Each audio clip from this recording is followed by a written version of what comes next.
Istanbul is Turkey's largest city. It's the heart of Turkey's business and cultural life. The country's largest port and home to more than 12 million people. Byzantium had a superb location on the Bosphorus, the broad strait that connects the Black Sea with the Sea of Marmara and the Aegean. Roman Emperor Constantine I chose Byzantium as his new imperial capital.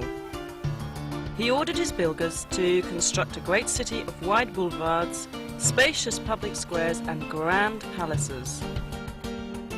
It was designated as the New Rome in 330 AD and named after him, Constantinople. 2 centuries later, in 537 AD, Emperor Justinian the Great inaugurated his greatest building project, the Church of the Holy Wisdom, or Hagia Sophia. Set on a hill overlooking the Bosphorus, right where the pagan temple of Byzantium once stood, the great church was the largest and most magnificent building in the entire world at the time. The Byzantine Church of the Holy Saviour of Ankara, built in the 11th century, is very different. A small, beautifully decorated church that was built as the centre of a monastic complex. Located near the city's massive land walls, it boasts the finest Byzantine mosaics in the entire region. The frescoes in the Paracelsian chapel were the product of a new Byzantine art movement, which paralleled the Italian Renaissance. The church is now a museum. Near Hagia Sophia was the city's hippodrome, a place for public games, tournaments, chariot races and special events. Along its spina, or central dividing line, are the great relics of the past. An Egyptian granite obelisk brought by ship from the Nile.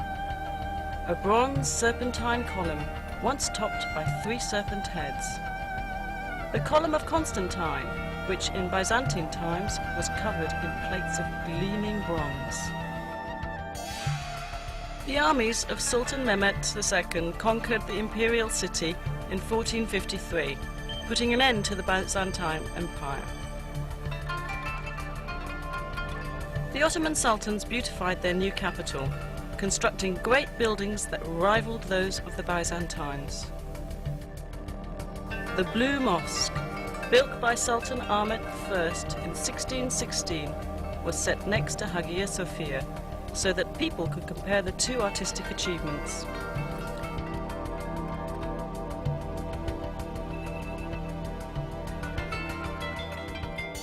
The Sultan endowed his great imperial mosque with many other buildings to serve the people.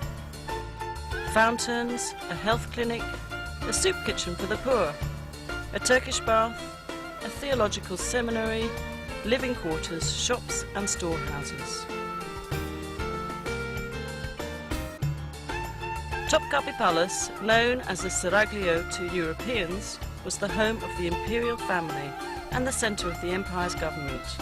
Constructed between 1465 and 1478, it was expanded and modified dozens of times over the next 4 centuries. It is a beautiful, livable place of gardens, pavilions and sumptuous royal chambers. Many of them are decorated with priceless Turkish tiles. The most popular section of Topkapi is the Imperial Harem, legendary for its luxury, romance and intrigue. Mozart wrote his famous opera, The Abduction from the Seraglio, about it, and many other artists have let their imaginations fly with visions of what went on there. Located on major trade routes, Istanbul has always been an important commercial city. The Grand Bazaar, with its 4,000 shops, is among the world's most fascinating markets. It's truly a small city in itself.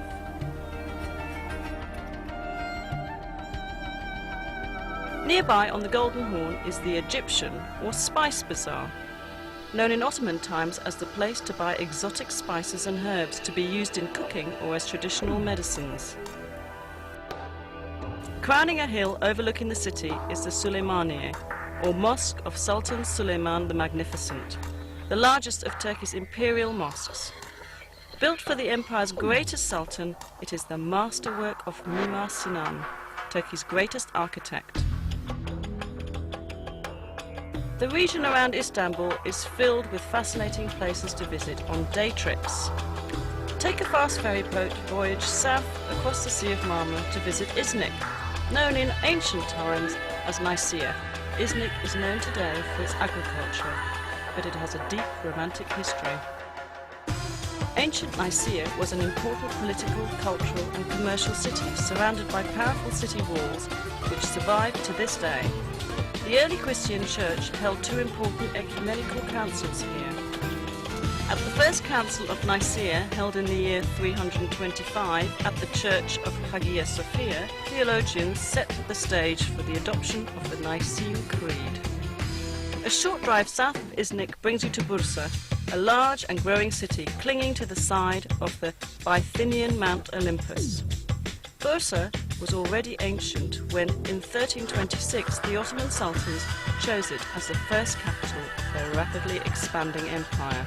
They beautified their new capital with fine public buildings, including the Ulu Jami, or Great Mosque. Dating from 1396, it is the oldest Ottoman mosque still standing. A quarter century later, the Green Mosque was built. Its style is different from that of the Arab-influenced Ulu Jami. The Green Mosque and neighbouring buildings, a royal tomb, a theological seminary and a soup kitchen for the poor, give us a glimpse of what Ottoman architecture would achieve during the coming centuries. Since ancient times, Bursa has been at the centre of Anatolia's silk trade. Much of the trading takes place in the historic Kozahan. The ultrafine silk thread is dyed and woven into brightly coloured Bursa scarves, shawls, blouses and other garments. Perhaps the most beautiful products of all are the fine Turkish carpets woven of pure silk or a blend of silk and wool.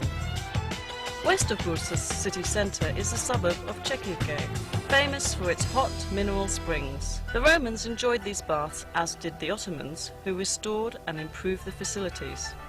And in a few hours you'll arrive at the Dardanelles, the historic strait which connects the Aegean and Mediterranean seas with the Black and Marmara seas. During World War I, Winston Churchill sent a huge Allied fleet to force its way through the Dardanelles in order to capture Istanbul and reopen the sea lanes to Russia. Stout Turkish resistance halted the fleet and the invading army, but the cost in casualties was horrendous for both sides. The Allies suffered more than 250,000 casualties and the Ottomans an equal number. Overlooking the southern mouth of the Dardanelles stands ancient Troy. There has been a settlement here since the Bronze Age. The poet Homer tells us the Achaean Greeks attacked the Trojans more than 3,000 years ago because beautiful Helen had been abducted by a Trojan prince.